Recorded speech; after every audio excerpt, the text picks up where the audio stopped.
Masakit.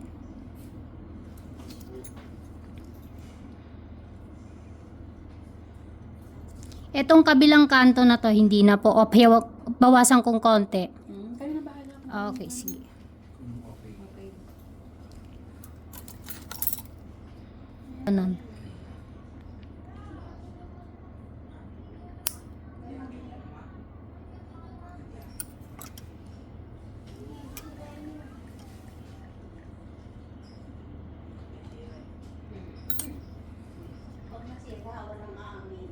Mang, nagbibideo ako.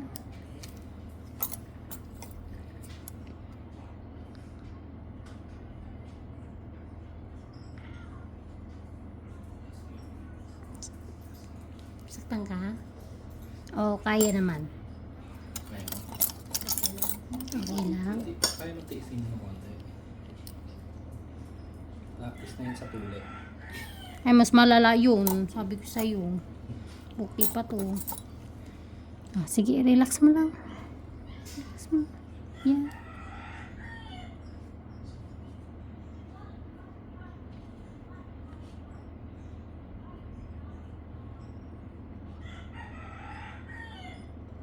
Sorry.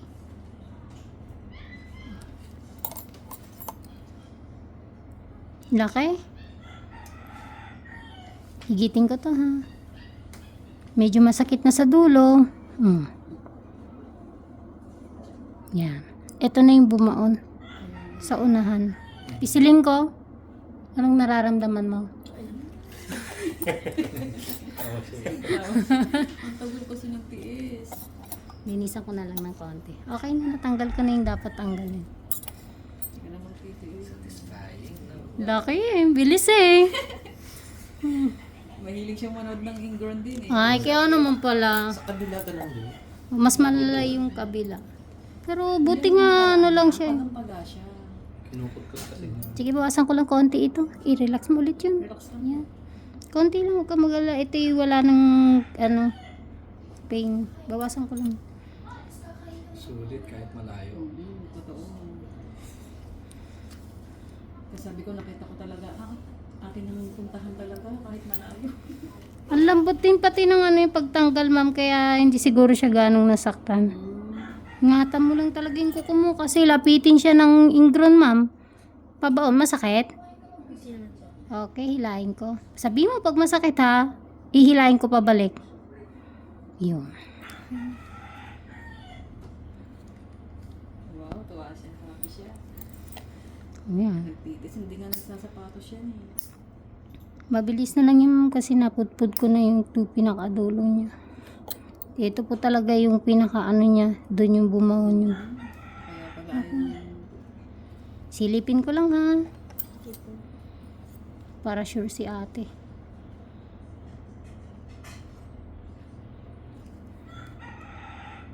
Ayan, okay na. Pero pag lumaki yan, ha? Ma'am, pag ikaw kaya mo namang ikat, ma'am, cut mo konti, then kung may pusher ka, push mo konti, then hilahin mo pa ganun. Observe mo, pag hila mong ganun, pag nakaramdam siya ng medyo masakit, huwag mong didiretsuhin. Unti-unti mo pong pagka, sa feeling mo, mapuputol siya, babaran mo muna. Saka mo na lang higitin pa ganito. Kasi pag ganun, hindi mo alam yung nahihigit mo, mamamaga naman yung part dito.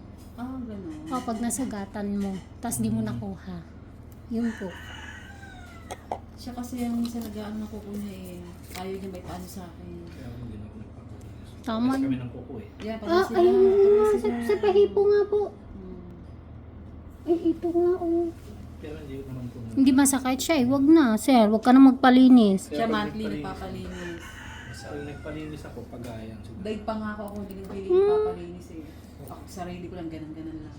Ayoko talaga. Hindi ano talaga sa tao. Oo. Hindi pinagpala sa kuko. Ganyan talaga.